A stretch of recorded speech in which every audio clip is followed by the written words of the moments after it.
agnostics, long-haired weirdos, short-haired weirdos, vandals, hooligans. The government, hug the government, love the government, hug the government, love the government, hug the government. Welcome to The Politics Guys, a place for bipartisan, rational, and civil debate on American politics and policy. I'm Michael Baranowski, a professor of political science at Northern Kentucky University.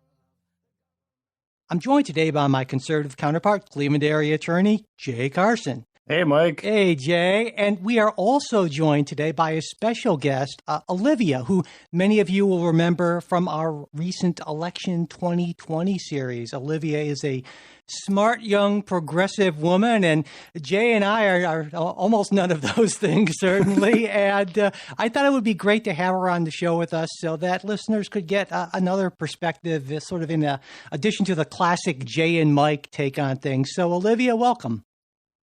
Thank you. Hi, everybody. And also, I should mention, Olivia will be joining us on our Supporters Midweek show, which this week we're going to be making available to everyone, regardless of whether or not you're a Patreon supporter. And that will be up the morning of Wednesday, February 17th. You can find it at patreon.com/politicsguys.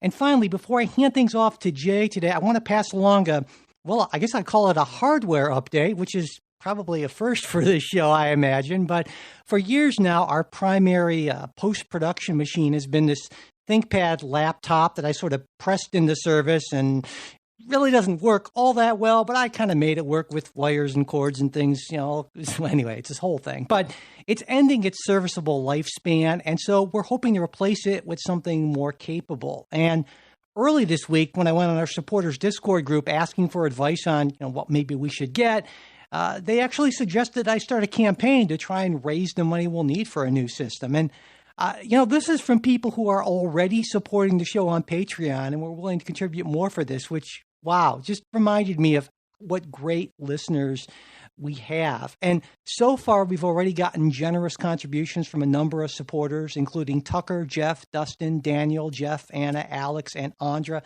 I think that's everyone, if I missed anyone so far. That's yeah, crazy. I know. That's what I'm saying. So it's been really great. It's made a huge dent. We're more than halfway to where we need to be. And so if you would like to help us out with this, you can do that either through PayPal, or now we're set up on Venmo. We've finally gotten into the 21st century here. You'll find a PayPal support link in the show notes, or you can go to politicsguys.com/support. And on Venmo, we're at Politics Guys. So there you go. With that, Jay, why don't you go ahead and kick us off? Well, yeah, Mike, we will lead off with, if it's late January, early February, we must be impeaching President Trump. So this week heard essentially the most of the House manager's case against President Trump, and a very sort of short and truncated defense of President Trump. The House managers focused on the broader issues, the horrendous violence of the insurrection. They showed videos that had not been seen before. They introduced a timeline showing what happened when. And it seemed to be a very emotional appeal, and it appeared that some senators were emotional during this presentation. The defense focused narrowly. Well, I should say the defense started with its argument that this is essentially free speech, and that Trump's words at the rally did not amount to incitement. So, and focused on that narrow issue, as you would expect, sort of a defense in the criminal trial to do. And throughout this, Mike, it's been sort of I think an uphill battle looking at actually getting the votes based on where we were before. And I'm trying to recall in our last show that the vote hadn't taken place, I don't think, on the constitutionality issue. We talked about it, I think, but I don't think it happened yet. And on that vote, I believe 6 Republicans joined Democrats, indicating that they believed that the Senate had the constitutional authority to impeach a former president. So that gives you a little bit of a preview of where things are, and in the sense of if you only can get 6 on the even the ability to hold a trial, your likelihood of getting more for an actual conviction would seem pretty slim. But with that, I mean, I could go through a whole lot of sort of who said what, but I guess I'll pitch it over to you, Mike, and Olivia, to talk about what stood out. Where do you think we go from here, and what do you think happens next? We anticipate, obviously, there may actually be a vote by the time some people hear this. House Democrats are making their closing arguments this afternoon. So if you're tuning in later in the week, this may be old news. But fire away, Mike. Well, yeah, I guess most people probably will hear this after the inevitable acquittal. And before I get into my various thoughts on that, I thought we could go ahead and lead off with our guest, our special guest, Olivia. Yeah. What stood out to you this week? First thing, I guess, starting with a negative, but I guess I'm kind of just astounded by Trump's defense team playing what seemed like campaign footage. I don't think it's anything new for like the Trump style, but when the defense footage that they used was, I know a lot of people have made fun of it already, but it was basically comparing Trump saying like he's all about law and order and he respects police officers, and then comparing it to Biden or like Nancy Pelosi and so like progressive liberal leaning celebrities using the terms fight and kind of encouraging Black Lives Matter to protest, and just number one, this use of like false equivalency with Black Lives Matter and comparing him to these other people who are not the president and people who did, their words, though they might have used the words fight, it did not lead to an insurrection. But even then, even if like Nancy Pelosi, even if her words did lead to some kind of riots or some kind of violence, I don't know how that doesn't make Trump guilty. I don't know how them comparing it or throwing it on Biden and Nancy Pelosi makes Trump any less guilty of what happened. So I just thought, their defense footage was kind of ridiculous and laughable. And then as for, I guess, the House managers, like Jay said, I think they've done a really great job at kind of sparking emotion and showing just how violent the rioters were, how intent they were on causing harm to officials like Mike Pence and Nancy Pelosi, even how close, just how close so many Romney were to the riots. But I think I don't think that their fight like hell statement or, Trump's fight like hell is enough. I think that's what they really have to prove, is that even though he didn't respond the way that a president should have after the riots began, and he refused to kind of call off the rioters, at the midst of the danger. I don't think that, just that footage of him saying fight like hell, we have to fight. There's absolutely no way that that's going to convince 17 Republicans to vote to convict. Yeah, I agree with that. And the fight, well, there's certainly more than a little bit of whataboutism there. But as I've always said, well, that doesn't necessarily mean that what the president did was okay. It just means that it's never okay. But I suppose my take on this is we need to look at it in at least in two separate ways.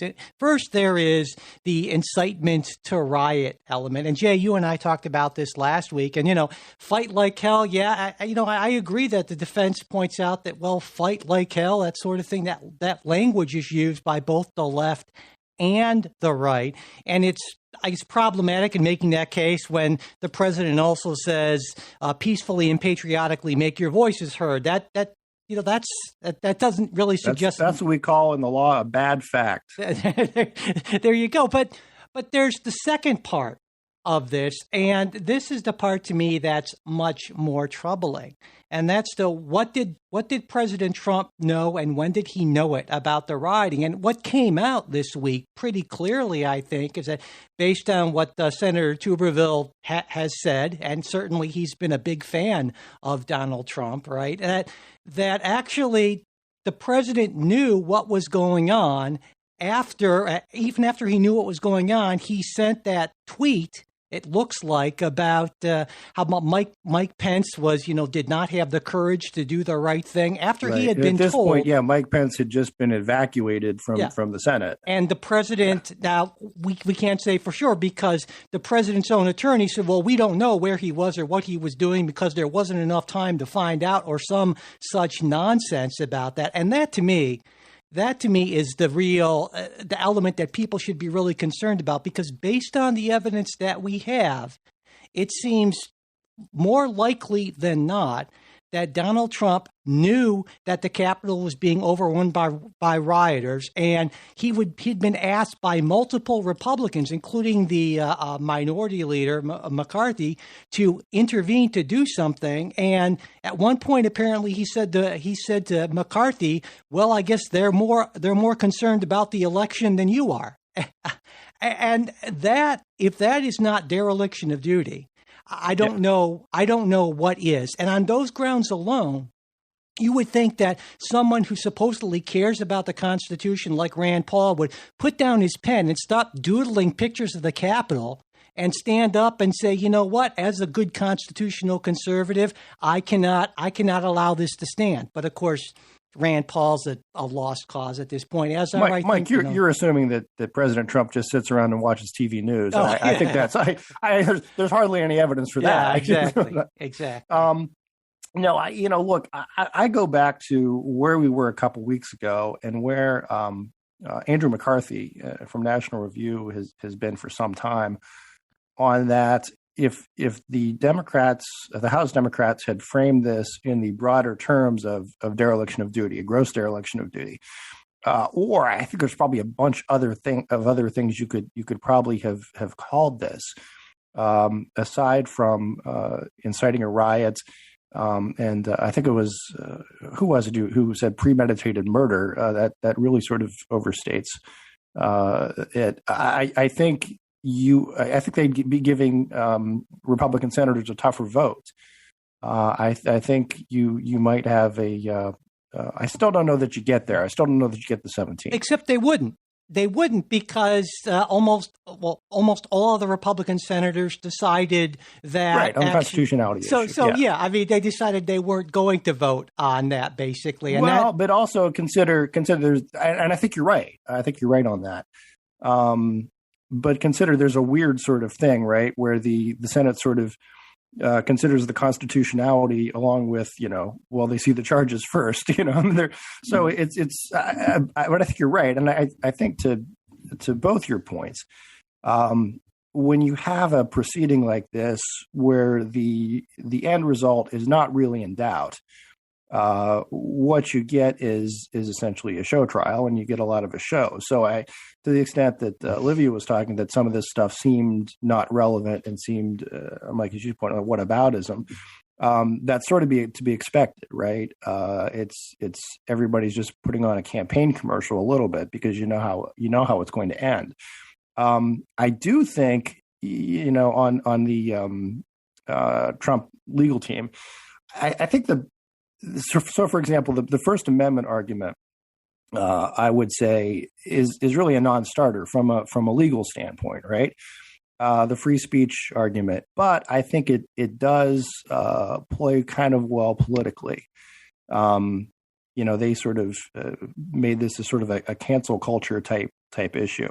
I got to say on that, Jay, I practically detached my retinas, rolling my eyes so much when they were talking about you are silencing 75 million Trump voters just barf. Right. No, and I agree with you. I think it's silly, and I don't think it speaks to the actual incitement issue or a dereliction of duty issue. But I'm just pointing out that's what you get, right, in this kind of show. They did focus, and I think I would take a little issue with Olivia on this, on some of the, with the use of words like fight and by other folks. Yeah, it's sort of a whataboutism, but it's also what they're doing is showing that these terms are used in sort of its common parlance in campaign speak and in rallies and political rhetoric, that you say, oh, yeah, let's go out there and fight. But rarely does it result in people actually physically fighting. So I think that's, their intent there was one to kind of score the political points of look what these guys do, but also there is a legal point there in saying these words in and of themselves are commonly used and are commonly used as metaphors for taking appropriate political action. So I think that's an okay defense tactic, and I think look what they do by limiting their defense to that is they give a lot of Republican senators an out, notwithstanding the constitutional piece of it.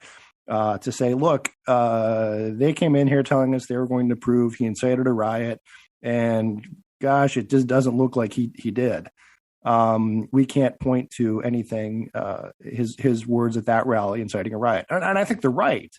And again, goes back to my point that I think if you really wanted to impeach him, the better approach would have been that broader articles of impeachment, which included like a dereliction of duty. Yeah.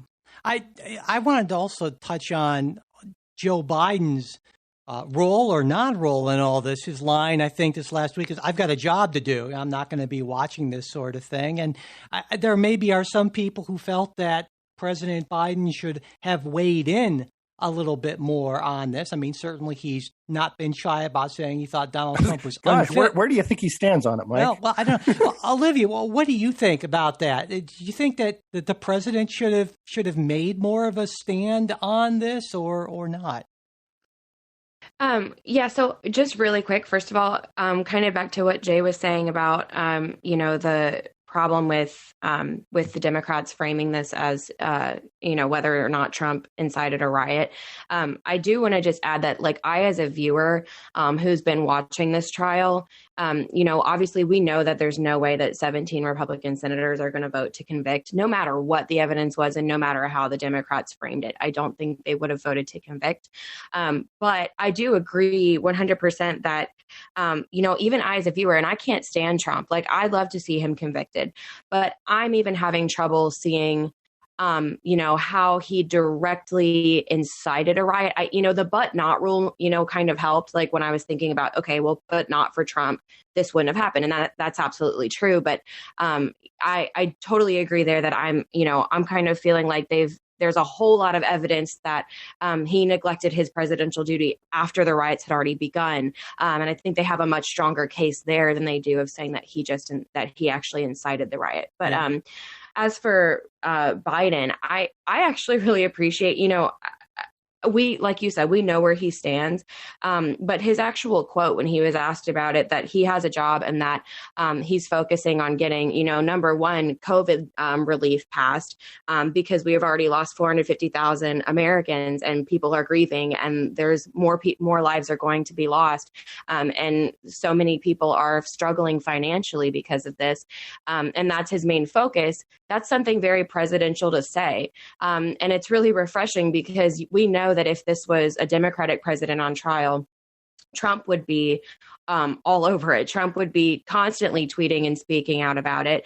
And the way that he even criticizes Obama all the time, who's not on trial. So, I think that it's very presidential and very professional of Biden to not be getting into the drama when he actually has a job to do. And I think it makes me feel better that we have a president who's focusing on his duties and not on, making his predecessor, not on contributing to his predecessor looking bad. I love for Trump to look bad, and I love for people to say bad things about him. Don't get me wrong, but he's right. He has a job to do and he has people to protect, and we've already lost 450,000 Americans. And I think it says a lot about him and his character that that's where his priorities are, and not mudslinging against his predecessor. Jay, I wanted to bring back up a point that you made in a sense. You said, if the Democrats, if they could have written the article different. We talked about this last week, and if they'd wanted a conviction, the thought occurred to me, well, do Democrats in Congress want actually a conviction? Now, this is kind of getting into Jay cynical mode. But well, I would say absolutely not. Well, exactly. And my thinking here is that if they wrote it based on that article, assuming, again, this is the assumption that, Republicans would have allowed it to go through on the fake constitutionality issue, which, by the way, I'm gonna utter a sentence that I probably never have before on the podcast. I may never again. Fake constitutionality? No. The sentence is, you got to give Ted Cruz credit. Now, that's a weird, I almost feel like I need to wash out my mouth. But here's what I mean. Ted Cruz this last week said, you know what, I think it's constitutional, but really this is a matter of jurisdiction. And does the Senate want to exercise its jurisdiction here? And, I think that was That's exactly right. Yeah. And again, Ted Cruz is exactly right. That's another sentence I never thought I'd utter, but there you go. Give credit where credit is due. And but putting that aside, I think you can make the case that it's better for the Democratic Party if Donald Trump is out there as a potential candidate in 2024, causing havoc potentially and being Donald Trump, as opposed to if there's a conviction, and if there were a conviction, there certainly would be a majority vote to bar him from future office. There's no question about that. Then that actually takes him out of the picture to a certain extent and maybe gives Democrats less to run on. And so in a really sort of cynical way, you can say, well, why was this article drawn up in a way that seems to be not ideal for a conviction? Well, you can make that argument. Now you're getting it, Mike. Now you're finally, yes. No, I would say not only is it a matter of Donald Trump running or not running, but what it does is it makes it more likely, right? It makes it a tough vote for Republicans who have Republicans looking at them, Republicans in the Senate, to vote, and in a primary that would be against a Republican, that would be played as, look, this guy said Trump incited a riot. What, are you crazy? Look at the evidence. Of course he didn't. Whereas again, a couple years down the road, Democrats will be able to frame this as Senator X, despite Trump's gross dereliction of duty, chose not to impeach him. Yeah. I think. I think that's where it's useful. And look, I mean, none of these people are dumb, and I shouldn't say none of them, but right. I mean, this is how the game is played, and there are a lot of times where, especially if you just don't have the numbers, what you want to do is just force a difficult vote that you can use against somebody in an election down the road. And I think we should call out, I don't know if you call it a profile in courage exactly, but Senator Bill Cassidy, right, from Louisiana, he was that sixth vote to go ahead and say that this was constitutional. I don't know how he's going to vote on the actual charge. He said a couple times he has to write it out and sort of think it through himself and so forth. And he seems to be doing a thoughtful job of it. He was photographed, though. He had a copy of what appeared to be like a draft press release that says that prosecutors failed to connect the dots. Yeah.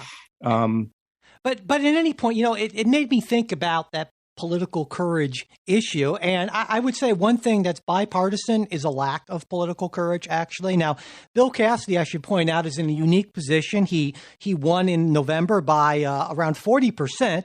It was about as cruising to victory as you get. And there are indications that he may not be running again. And, a lot of people are also talking about Mitch McConnell, because there's a good chance that this is Mitch McConnell's last term, and people saying, well, it's been odd that he's been so up in the air, and even his own staff reportedly don't know how he's going to vote, and he's thinking about his legacy, and he's this proud institutionalist and sees himself as a modern Henry Clay. Yeah, and he has reportedly also, told senators this is a vote of conscience. Yeah. Again, much like McCarthy did in the House, that look, he's not whipping votes for support. It's sort of you're on your own. Yeah, and I just think all of that. Maybe I'm wrong, and if I'm wrong next week or the week after when I'm on the show again, I will say I was wrong. But I think that's garbage.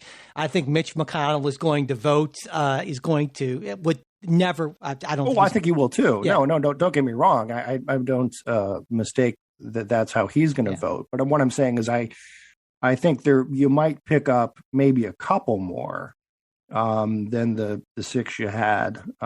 Maybe. I think maybe you stick to the 6. But the sense will be, look, there will be, at least for Mitch McConnell, no repercussions against those 6. Yeah. Let's talk about that. The vote. I think there'll be fewer than 5. I think there will maybe be 3 Republicans, if that, maybe Romney. I think Romney will be one of them, and maybe Collins and maybe Murkowski. But again, I don't think there's going to be more than 3. That's my prediction. 0 to 3.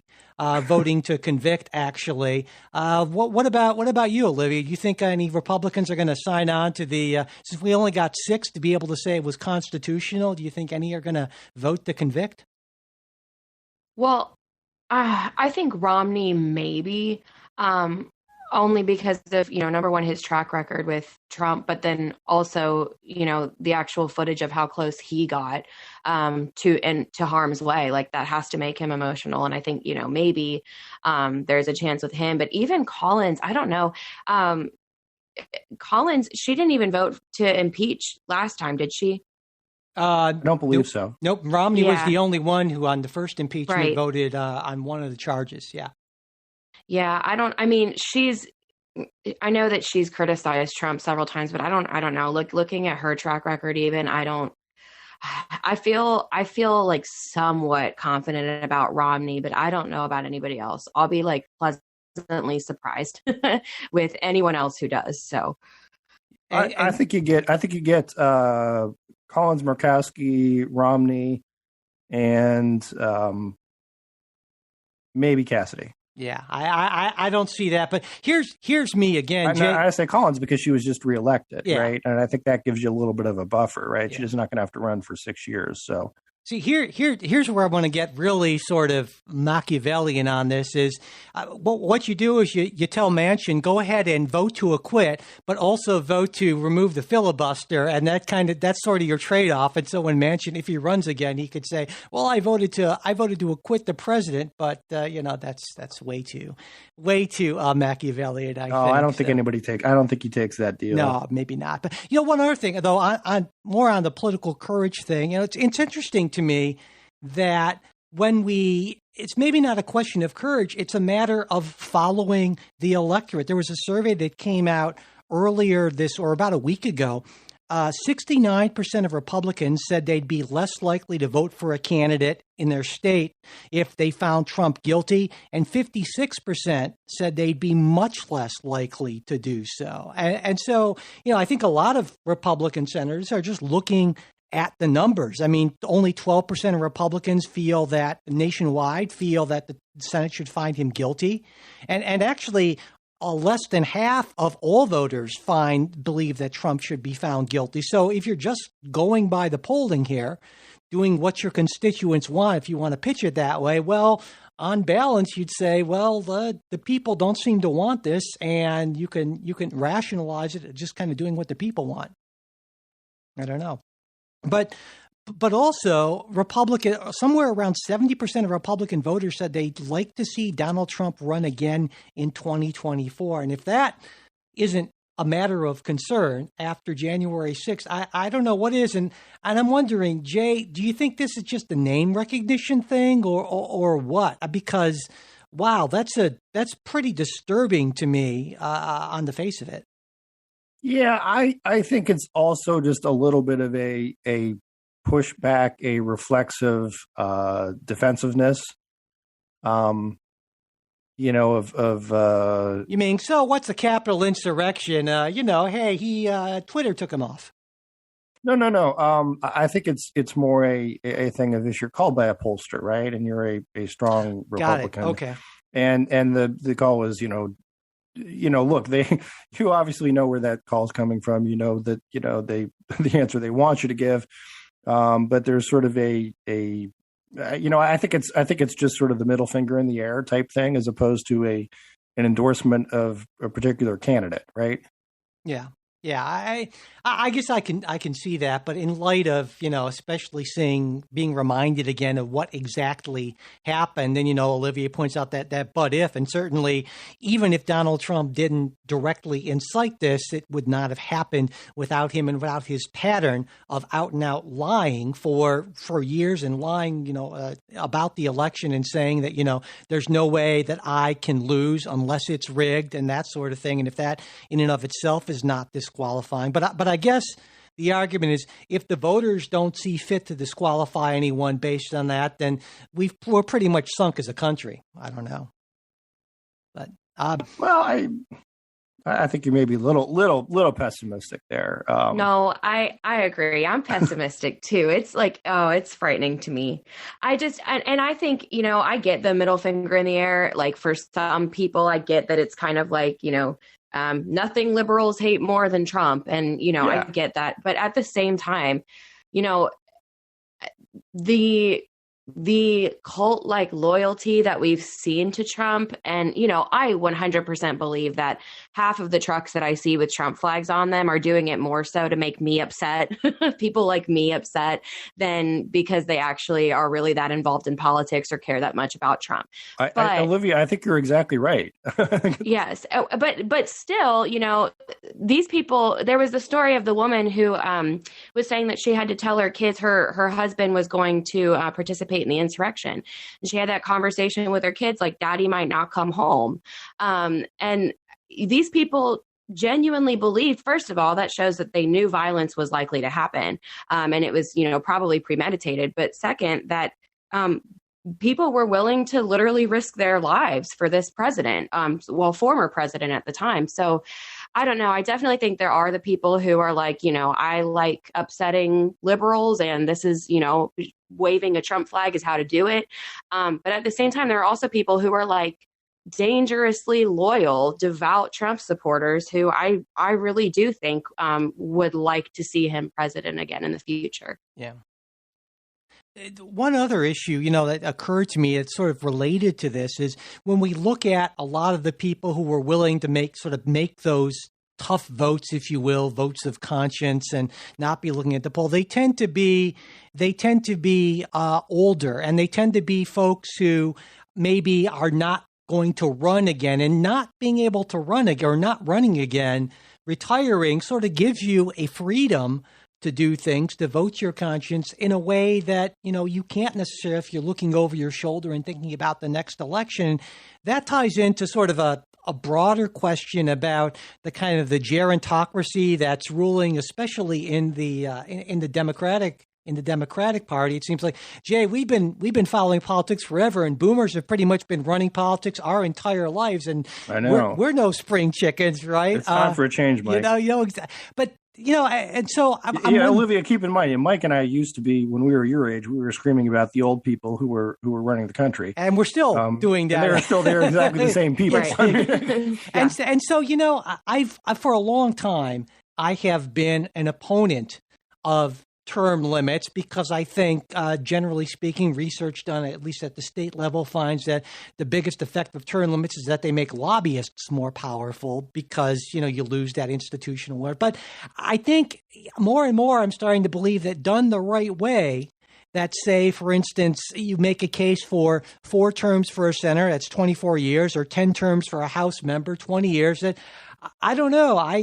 A constitutional amendment were to come up like that, I might, when I'm in the Senate representing Ohio in 2023, I might find myself wanting to vote for that. And I was wondering, especially Olivia, since you're going to have to live with the boomers. God only knows they're going to start replacing major organs and things, and they could be around for another 20 years. God help us. What do you think about that? Yeah, I absolutely am a fan of the idea of term limits, but I think that issue still, even if it is, like you said, like a 4-term limit, I still think that of course, for the first 3 terms, probably, senators aren't going to vote by conscience because they're going to be worried about reelection, even if it is just 4 terms. But as far as like the age problem, yeah, I mean, when you think about somebody like Mitch McConnell, part of my biggest issue with this is that somebody like Mitch McConnell grew up and earned his education during a period in America that is so different than the America that I'm like earning my education in.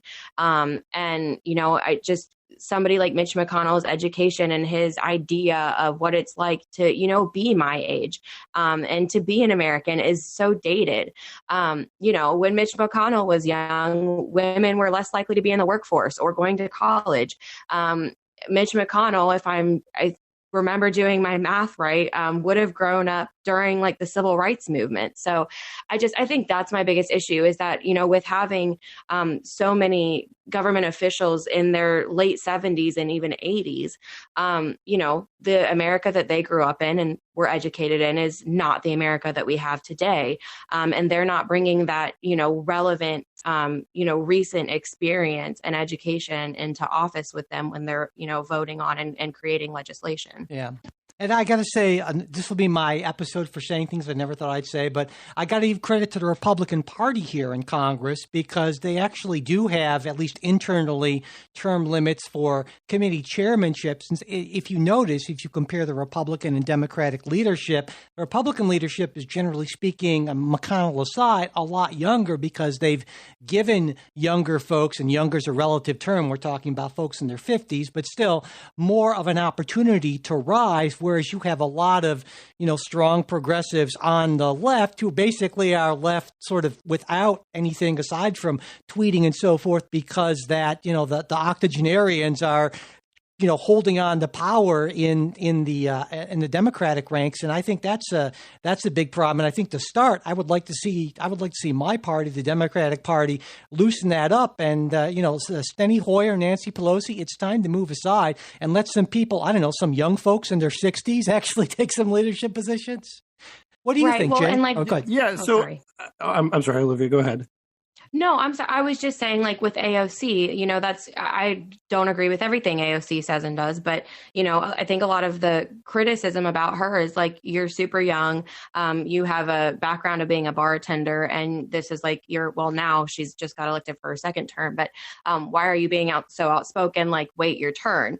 And that's one of the things that I think is so important and groundbreaking about AOC is that we need people who have a history of just, being a bartender, being like a normal working citizen and being young and being able to represent people like me in my generation. And I think it's great that she's being outspoken and not waiting until, her 10th term to, try and make a difference. I think that's really important. And I want to see more of that. So, Michael, I just wanted to weigh on term limits. So again, back when you and I were Olivia's age, and I don't mean to slight Olivia, it's more just to date us. George Will wrote a really good book on term limits, making sort of all these same arguments.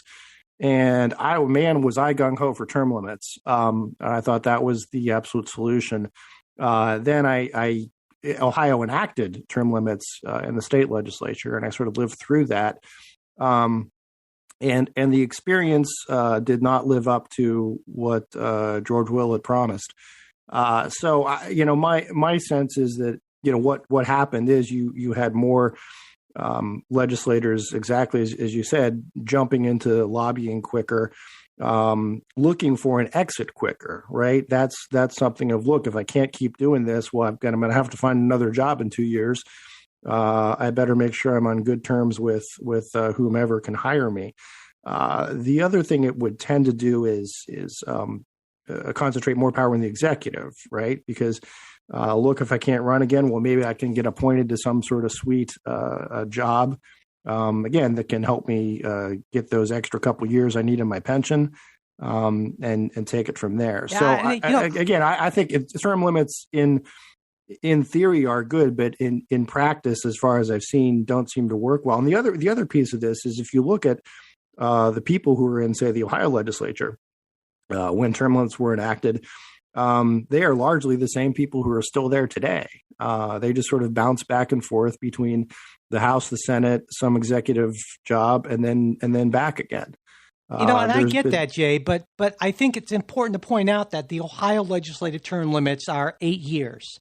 Right. And there's a big difference between 8 and 20 or 24. And that's why I think and that's why I'm sort of moving over that way, because I think, most of the state legislative term limits are like that, 8 years max. You see that for, and I think that's the problem, is that it's maybe the right idea, but the limit is too short, and you get the sort of things that you described. And so I think as a way to kind of have a little more turnover in these things, more than 8, but, less than forever is maybe a way to go about it. But I know what you're saying. And that's why I was very much anti-term limits. So, but, I know we have a lot of other stuff that we want to get to today, certainly. And I'm sure next week on the show that Trey and Ken will have a lot to say about the acquittal of former President Trump, certainly. But before we get to our next story, we're just going to take a quick break and we will be right back.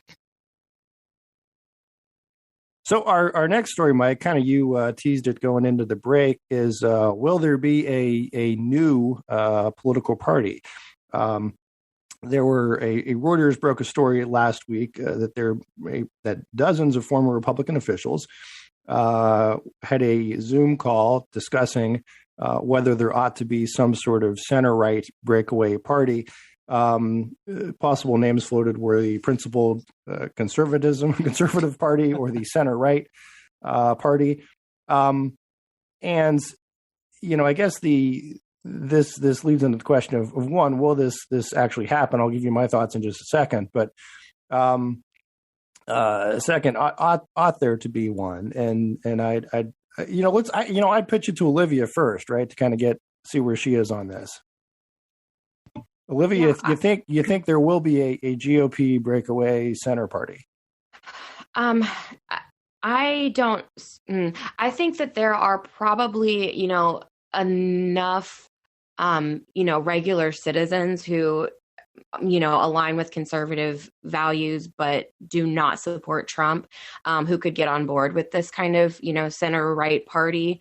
But my worry is that there are not enough actual elected officials who would break away. And I say that because, in January, polls showed that 79% of Republican voters still approved of Trump just this past January. So, I feel like seeing that what we've seen from Republicans, that they kind of tend to vote more on, what's going to be successful in garnering them support and making them electable. I don't think that, when there's still such a huge portion of the Republican Party that does approve of Trump, breaking away into this smaller party that's kind of like, we're Republicans, but not Trump Republicans. I just don't think that they're going to have enough support to make it, a feasible idea and for it to be worth their while of doing it. Yeah. Yeah, I mean, Mike's taught you well. That's correct. Yeah, I mean, I think if you take a look at how people more or less break down, you can make a good case that there seem to be there are at least 4 major camps, right? You have moderate and populist wings, if you want to call it that way, in both parties, certainly. And there's the Bernie Sanders, Elizabeth Warren Democrats, and then there are the Joe Biden sort of Democrats, and then you have the populist, Trump, Hawley, Ted Cruz sort of folks, and then you have the more establishment sort of McCarthy type of folks. But it's pretty clear that this isn't going to happen, I think, because the system is rigged to support this sort of two-party duopoly and to discourage competition, which makes sense because they're the ones who pass, all the election rules, right? We have first past to post elections. We have almost no ranked choice voting except in Maine. The Electoral College is winner take all. Ballot access laws are really difficult. And so all of those things really make it difficult for any sort of a third party, even if you had, say someone like a Mike Bloomberg, or even if you'd need like Zuckerberg sort of money to get this thing off the ground. But even then, because of that, it just wouldn't work. It's very frustrating, certainly, because there's definitely a public desire to see something different. There was a poll in 2020, Gallup said that 57% of Americans want to see a third major party, but the deck is just stacked too much against any sort of third party. And that's why, unfortunately, it's just not going to happen, even though I think it would be a good thing. Yeah. So no, Olivia's right. Mike's wrong. I think, and Mike, you're not. I shouldn't say wrong, but my sense is I don't think it has anything to do with the deck being stacked or election rules. I think people just we're accustomed to two parties. We like two parties. We like two parties? Whoa. No. Hear me out. No, I understand. You have a poll that says would people like to see a third party? And of course, if your question is, would you like to see a third party? Everybody would say sure. The second question is, okay, what is that party? And then third question is, would you vote for them? And then things fall apart, right? Because everybody would like to see a third party that mirrors exactly what their views are, that are more in line and less compromises with the coalition that you have to form to have two big parties. It's like asking, would you like to see another major soft drink besides Coke and Pepsi? Well, sure. Well, what should it be? But that's the point. The point is that the market competition is being artificially constrained. So people can vote for another drink, but unless that drink is one of the top two, you don't get to try it. And that's the problem with this crappy system that we have, and again, the Republicans and Democrats in power have absolutely no interest in opening up competition. It's the most anti-competitive thing, and any true free market conservative should hate the fact that competition is being completely stifled by intrusive rules and regulations that don't let the market do its thing. Come on, Jay. No. I don't sure, think you like the market except for this. I just don't think this is a rule-based issue. I think it's just it's tough to get a third party off the ground because if you actually had enough people to rally around one specific issue, then maybe you could. But we just don't tend to have that. And I'm going to point out, so in the Reuters story, and this is again, I quoted bits of it because it struck me as sort of funny that there were dozens of people on this call. That's direct from their story. Dozens of former Republican officials. This was according to 4 people who wanted to remain anonymous with the Reuters story. Some of the folks who were identified on this call are household names like Evan McMullen, Charlie Dent, and John Micknick. Charlie Dent was a congressman, I guess. I know 2 of them, so yeah. But my point is, and also according to the Reuters story, just over 40% of the people on the call thought that there ought to be a breakaway party. So it's sort of like they couldn't even break 50% on their own call to have a new party. So I just don't see it happening, and I think maybe the Reuters story, far be it for to say that the press is just trying to stir the pot. And saying, "Oh, there might be a breakaway party." I just don't see this happening because who's going to do it? Who's going to lead it? That's the thing that frustrates me is that people like you and me, in part, and older than us, who've been around forever. And so, you know what? This is just the way things are. People are comfortable with it, and that's just how it is. That just burns my ass. It really does. And I understand what you're saying, but it just seems so incredibly, I don't know, defeatist. Anyway, Olivia, what do you think about this? Well, let me just put, okay. If there were a third Republic, a center right party, who would be the leader or the candidate? Mitt Romney? Well, let's hope not, because Mitt Romney is like 147 years old. You'd want somebody who's he looks a lot younger. Yeah, he does look younger. My point is, Mitt Romney couldn't win when he had the whole party behind him. Yeah. Well, yeah, and that's what I'm saying. That's what I'm saying is because the rules are rigged. Because as long as it's first past the post and as long as the Electoral College is winner take all, no one's ever going to see any point in voting for a third party candidate. And that's why something like what Maine is doing with ranked choice voting is so incredibly important. And I think that if we saw that adopted nationwide, we'd start to see people saying, you know what, I'm going to vote for this third party person first because I know that that's not going to be throwing away my vote or electing my worst nightmare. And then you could start to see some momentum building. Sure, it doesn't happen in a year or maybe even a decade, but it's something that all of a sudden it opens up the possibility. And that's what I think we need. We need more possibilities aside from this just sad, stale Democratic Republican thing we've had since the Civil War, for God's sakes. Yeah. Well, my last piece, it is, again, somebody who's worked on a lot of campaigns, is with this third party stuff, you need an infrastructure and you just don't have it. And that's the other reason why third parties fail. Yeah, it just becomes this circular logic, right? As well, yeah, third parties won't get the votes because there's not the infrastructure. I mean, it just is this kind of vicious circle downward, essentially. And somebody at some point has to say, you know what, I'm going to commit to plunging all in and giving some time and energy to something that I know is not going to work in the short term. And if people thought a little more long term as opposed to just looking at the next election, maybe we'd be in a better position. I don't know. Livia, what do you think? Yeah, you already know, I'm as passionate as you are about ranked choice voting. But also, like, my champion cause is abolish the Electoral College. But, and I think, those two things would create a better chance of a third party, being electable. But in this particular case, like we said, with I think even if there was ranked choice voting, just the fact that the vast majority of Republicans, not the majority of the country, but the majority of Republicans do approve of Trump. I just don't think, it's even going to happen. I don't think that a center right party that is still calling themselves a Republican party, but just not like a Trump supporting Republican party.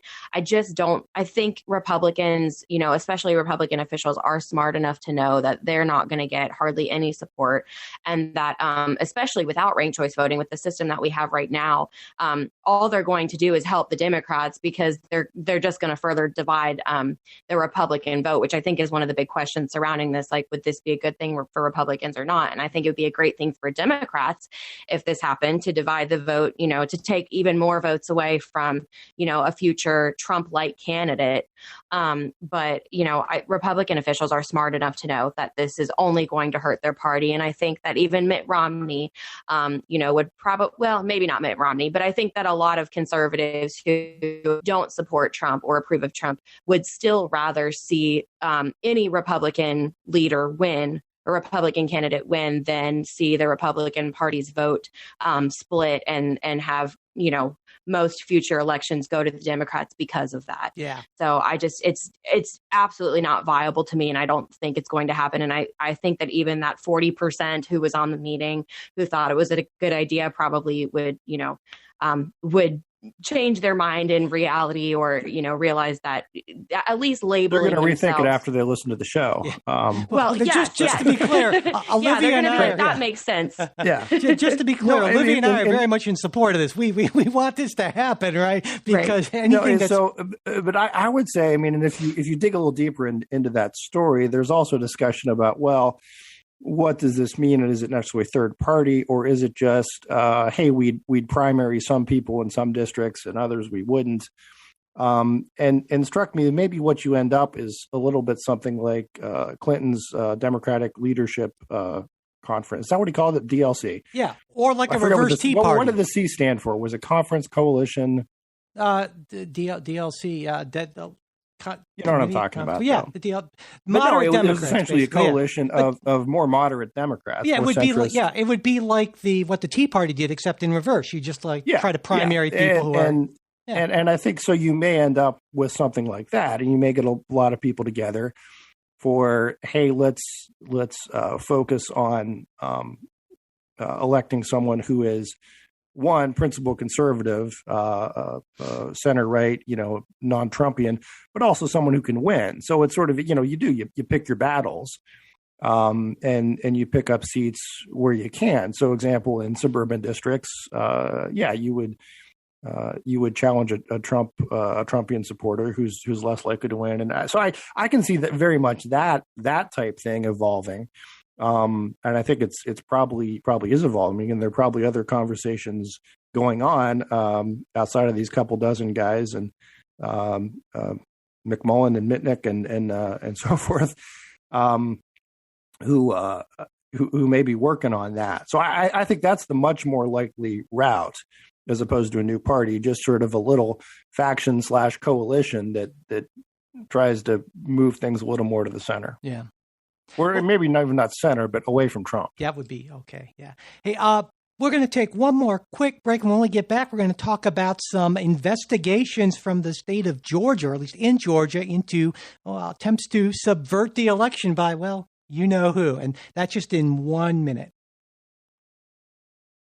So, as Mike said, the Georgia prosecutor, Fannie Willis of Fulton County, which is Georgia's most populous county, has sent a letter. It's what you call a record retention letter, saying, "Hey, we want you to preserve the evidence regarding a potential criminal investigation into Donald Trump for election crimes.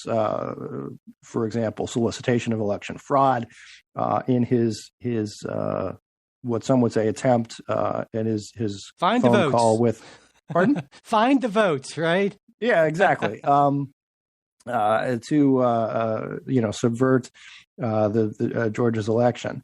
The other piece, and I'm also going to mention this, I don't know whether you saw this too, Mike, but also at the same time, the Georgia State Election Board voted 3-0 with one Democrat abstaining and Brad Raffensperger, a Republican Secretary of State, also abstaining, to open an investigation into Raphael Warnock's involvement in the New Georgia Project, which also had to do with voter fraud, signing up voters who weren't eligible, et cetera. So first, I guess I go to the Trump case, the prosecution. Mike, I'll lead off with you on this. As far as, do you think there is something there, or is this just sort of political stunt? I think both. I think it's Trump would employ the Costanza defense, right? It's not a lie if you believe it, essentially. And so, based on what I heard, I read the transcript of the calls that was released, and essentially, it seemed like the President Trump at the time, he seemed to at least indicate that he believed that the votes were there. And by finding the votes, he meant there is so much fraud to choose from. Just choose whatever fraud you want to find, and that's okay, because we have more than the votes. We won this election legitimately. And the Secretary of State said, well, your facts are wrong. And he said, "Oh, no, they're not," essentially. But to me, especially the Secretary of State's investigation, it's just an administrative thing. Basically, they investigate all complaints. I don't see any of this going anywhere. I mean, I think Donald Trump tried to influence the election, but I also think that, and this is maybe a scarier thing, is that Donald Trump legitimately believes that he won the 2020 presidential election in a landslide. And wow, the thought that we came reasonably close to having a man who's that delusional serve for 4 more years. Olivia you said you're pessimistic, and that if that doesn't make you even more pessimistic, I don't know what does. Well, I'd say it's got to get better, right? I mean, I don't know. What do you think, Olivia? Well, I honestly, I struggle with Trump because I don't know how much he believes, or I don't know how ignorant I think he is, or how ignorant I think he thinks his supporters are, to be honest. I think that he has taken advantage of the fact that he knows that his supporters will just kind of believe and buy into everything he says. And actually, I was looking at a listener question. Somebody asked about the critical thinking skills of people who people like those who attended the insurrection. And I definitely think it's, lacking in some of his base. I'm not saying all of his base, I'm not going to say that, but I think that he knows that, there is this devout loyalty to him, and that he can basically say whatever he wants, and a good portion of the country is going to buy into it. And so I honestly don't know if I think that he believes wholeheartedly that he won by a landslide, but I do think that he knows that if he keeps saying it, enough of the country is going to believe it to do something about it, which is ultimately what we ended up seeing happening January 6th. So that certainly is frightening and makes me feel pessimistic. But I'm still on the fence on whether I think he's that delusional or if he just is that manipulative of his supporters. Yeah, I don't think it's necessarily an either or. I say that Donald Trump is both delusional and manipulative. So right. Jay, what do you think? So, I would, my thinking was up until, was it January 2nd, January 3rd, the date the transcript of that phone call was released. I was very much in the Olivia camp that this was cynical posturing. It was just the Donald Trumpian sort of, make these huge, big statements and know that, no one's, again, he knows he's bullshitting. Most people know he is, but, a lot of people will still buy into it. But after I read the transcript, which was a call that was recorded presumably without his knowledge, although I'd expected, I would have. If you're president, you got to assume that people are recording your calls. I mean, gosh, well, I don't know. You'd think, but I don't know. Would. But if he lacks the critical thinking skills, I don't know. Yeah, but I think there was a sense that this was not stuff that was said at a rally or tweeted. This was something that was said in what he believed or probably thought was a private conversation between him and another Republican official and his attorneys, and didn't expect it to be made public. And to me, reading that and the way he spoke in that phone call, I came away with the impression that, yeah, he really believes this. It's not just cynical. He's making this up. He really, in his mind, he was not doing anything wrong by making the phone call. In fact, he was doing everything right in trying to prevent the fraud that he fervently believed existed. And if you read the transcript, and I encourage everybody to go back and find it and read it, because there's also some just really fun stuff, especially if you're a lawyer, of his lawyers who sort of intervene here and there with Raffensperger and it seems there were sort of two purposes for the call. On the one hand, the lawyers were asking for some information from the Secretary of State's office and how it could be provided that might support Trump's claims, whereas Trump was saying, find the votes.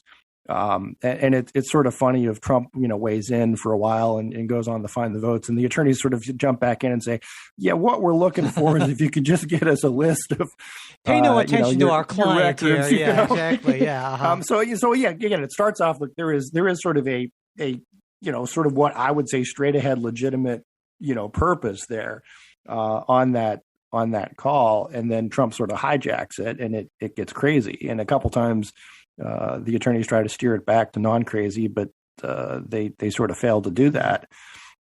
So that, I mean, that's, again, I'm not a psychiatrist, psychologist, or trained to diagnose him, but that's what I read is he's being just plain candid in a conversation that he thought was not for public consumption, and I think he really believed it. And certainly it can start, any kind of situation can start out where you don't necessarily believe something, but you surround yourself with people who find it in their best interest to try to convince you of that, and eventually you start to actually believe your own BS, and that's when you maybe become the most dangerous. I don't know, but no, I do have a little something that I find troubling, and I want to bounce it off you two as far as.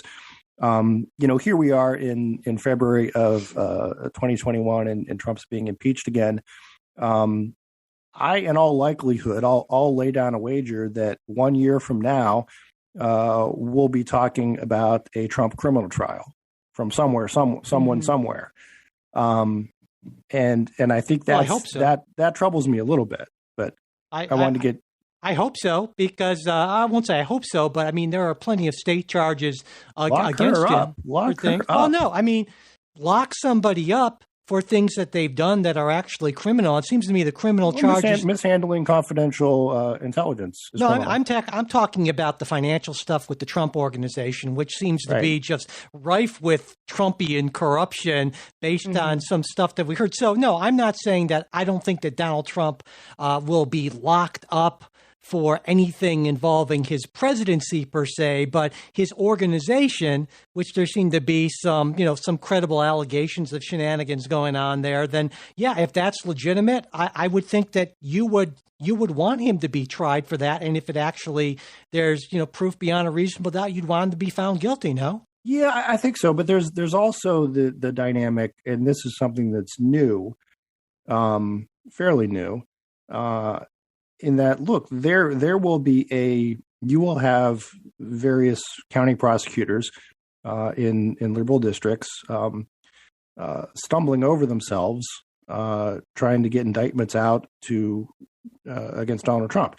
It has been said, and I think truthfully so, that you can indict a ham sandwich, and there's a lot of sandwiches out there in the Trump world to indict.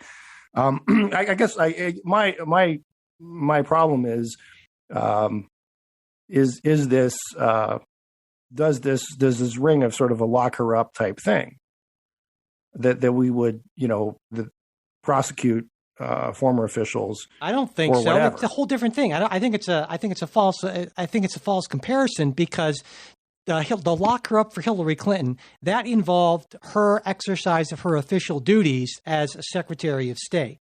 Now, the stuff with Donald Trump, as far as I am aware, all the significant charges against him, and that's mostly, I believe, in New York, involve his financial dealings, not as a public official. Pre-existing financial right, stuff. and so right. that's an entirely different thing. And so I don't think Donald Trump, the head of the Trump organization, should get a pass simply because he happened to be a former president of the United States, and I don't imagine you would either. No, and fair enough, and I think that's a good line to draw. But what do you do with Fannie Willis and Fulton County? Because there will be more of those. I don't think so many. I think you're overestimating, at least to the extent that they're going to go anywhere. Oh my gosh! No, but they don't have to go anywhere, right? Because here's the thing: is you can get an indictment pretty easily, and I would say there will be plenty of prosecutors who will be concerned about a challenge from their left. Because look, they didn't indict Donald Trump for something or other. I'll take a bet with you on that. I don't think there's going to be more than a couple of these things, so I think you're entirely wrong on that. And we'll see. 6 months from now, or a year from now, we'll have to try to. I'm sure there's a Trump indictment tracker out there somewhere. There will be. New York Times should do it, but I'm pretty sure that you're wrong on this. But Olivia, what do you think? So I think that Trump foresees definitely some criminal charges coming his way. And I honestly feel that, and back to what I was saying about whether or not he truly thinks he won. I do think that, and he's been diagnosed by many psychologists as narcissistic. So I think that there is, that chance that he really is just, so inflated with himself. I'm just going to jump in to say, don't need a weatherman to tell which way the wind blows. No, exactly. Right. Easiest diagnosis ever. Right. Yes. Yeah. Right. And so, I'm sure that part of him does believe it, but I also think that part of why he is clinging to power, at least was clinging to power so fiercely, and even, spreading such, huge baseless allegations about voter fraud and everything, is because he knew that once he's no longer in office, he's going to face these criminal charges for everything that happened prior to the presidency. And so I think he sees that coming. But also, I think there's the two arguments that I've kind of seen on the Democratic side, especially like in the media, is that number one, we like Dr. B said, sorry, I know your mic on this show, but you're Dr. B to me. But like you said, he has to be held accountable, and he shouldn't be protected just because he is the former president, especially for crimes that happened prior to the presidency. And we have to send a message and set a precedent of holding officials officials accountable. If we set this precedent that, Donald Trump is not held accountable for anything, then future populists are going to, see that and feel the same way. And the same thing's going to happen for them. But the other problem that we have is that the more that Trump's in the media and the more he's being attacked and the more attention he gets, even if it is a year from now that we're seeing these criminal charges, there's that fear of him continuing to be like this martyr for the Republican Party. And the more that he's attacked, the stronger his base grows and their support for him. And that's scary to me that, if he's still in the media and he's still this name that we're hearing left and right all over the news, in a year from now, there is going to be that martyrdom that his support, that his base is going to, feel for him. And that might even lead to, strong support for even if he doesn't run again. Even like if his son, there's been talks of his son running, or just, other candidates who were Trump allies and Trump supporters. I just think, I don't think that outweighs the need for accountability. And I still think it's, regardless of that, it's important that he's held accountable for prior crimes. But that is like kind of my fear, is that, if he's still in the news a year from now and being attacked again by what people will see as like a Democratic agenda, that's just going to keep him in the public eye and keep his base rallied around him even longer. And I think that's certainly a reasonable fear. And Mike, I think I'll interrupt you, but I want to interrupt. No, go ahead. I think there's also reasonable concern among some Democrats that, it's all the Trump bashing is all well and good right now, but a year from now, if this keeps going on, there might be some disenchantment. Like, look, we've seen this movie a couple times before. Can we move on with Democratic policy issues, that sort of thing? Yeah, and I think, and that's not unreasonable. I mean, there are other things to do aside from call Donald Trump to account for his many sins and offenses, and it is sort of a difficult balancing act on both sides, I think. But with that, we will close. And but before we do, I want to thank our newest Patreon supporters, Marina, Romana, Greg, and Carl, who increased his level of support. And just as you know, as a Patreon supporter, you get that second full-length episode every week, which this week is free to everyone. As I mentioned, you also get ad-free versions of all of our shows, other stuff as well. Go to patreon.com/politicsguys to check it out. And again, if you are interested in contributing to our campaign to raise money to replace our podcast production computer, you can do that through PayPal. The link's in the show notes, or on Venmo, where we're at Politics Guys. And as always, if you want to get our weekly midweek bonus show, but you can't afford to support the show financially, totally not a problem. Just send me an email, mike@politicsguys.com, and I will get you set up. If you haven't already subscribed to the show, we would appreciate that, as well as leaving ratings and reviews, and especially if you could share episodes on social media. And as always, if you want to get in touch with us, we're at mail@politicsguys.com. We're also on Facebook and Twitter. The executive producers of the Politics Guys are Bruce Johnson, Wilma Moreno, Andra Masker, Daniel Toe, Chris Wilkerson, and Nathan Sosnowski. We'll be back with a new show next week. We hope you'll join us.